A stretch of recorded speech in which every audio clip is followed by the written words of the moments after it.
resource persons by name of Mr. Rowan. He's Director Clydebroadcast. The first paper presentation is titled Digital Radio, the European Experience and Digital Radio Switchover. May we invite him with a round of applause. Thank you. Thank you very much. It's a little ironic that we're here discussing digital switchover, and there was digital integration that kept so late. The title here, we discussed this morning, is to do with digital radio.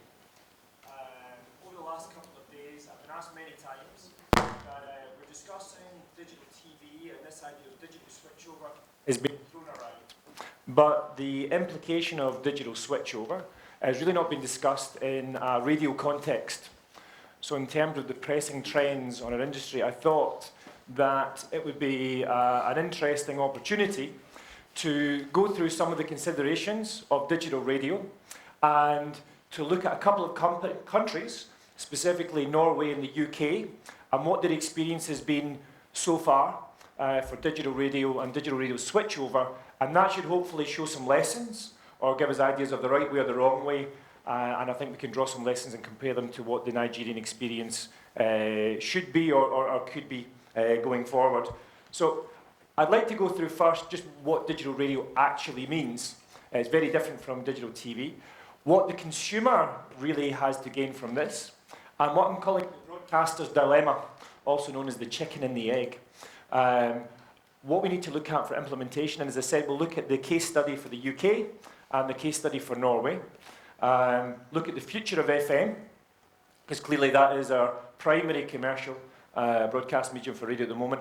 And then, are there any lessons or discussions for how digital radio might be implemented in Nigeria? At the end, we can ask questions, and I'll be delighted to take them.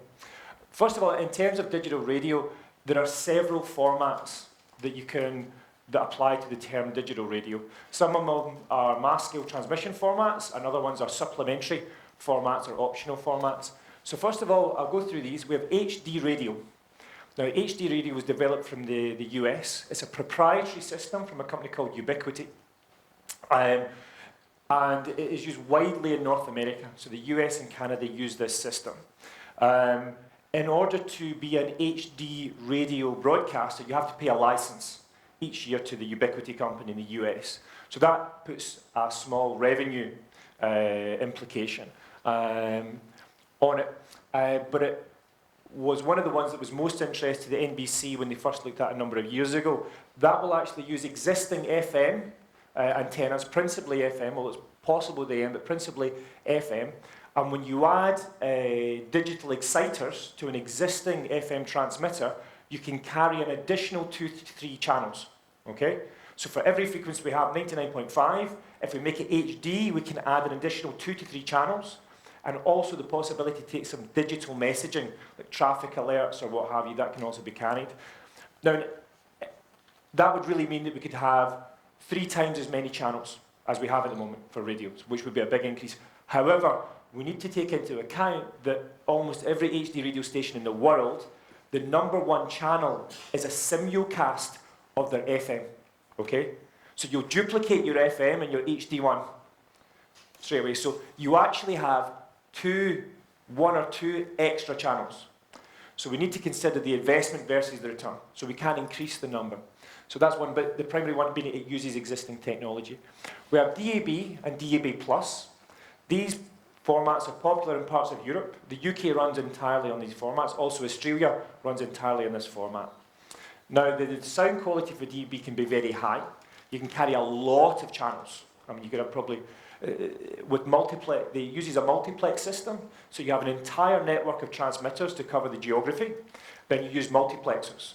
So you can have a multiplex for the national and also regional multiplexes. There's really no limit to the number of channels you can have, because you keep adding more and more multiplexers. Now, this means we have potentially higher sound quality, we have a higher number of channels, and national channels, but we have to have a discrete network, transmission network. So we have to build a whole new transmission network with new transmitters alongside the existing infrastructure. We then come to DRM. DRM is a very interesting case. It's principally for lower frequencies. So where we see DRM implementation is really for AM and shortwave services. So it's potentially very interesting. Has had a lot of interest from people like who are shortwave broadcasters. You know, in India, there's a big rollout of DRM. So as a replacement for shortwave and a replacement for medium wave, DRM is very interesting. However, this began in 2003, and the implementation, the spread of the transmitters and the consumer take-up has not been quite as strong as we might like, because it's normally running alongside other digital platforms.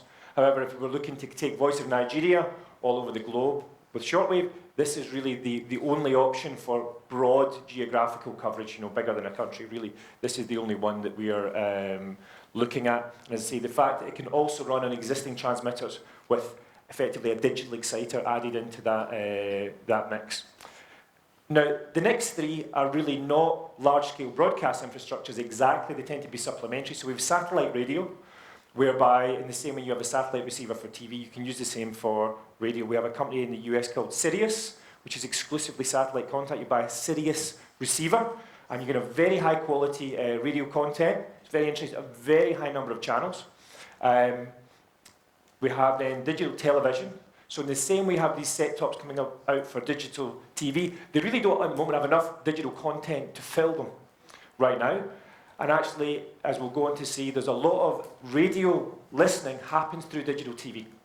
Okay? It means on you look at your program guide, and the radio stations take very little bandwidth, so we can have a lot of radio stations on top of the digital TV. So people switch the TV on to their favourite radio station, and the screen is blank, but they have it on in the home. And it's very interesting that this is, you know, one of the closest things we have right now to digital radio here in Nigeria.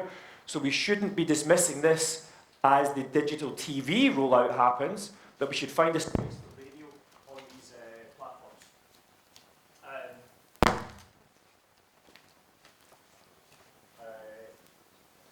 And then lastly, when you come to internet radio.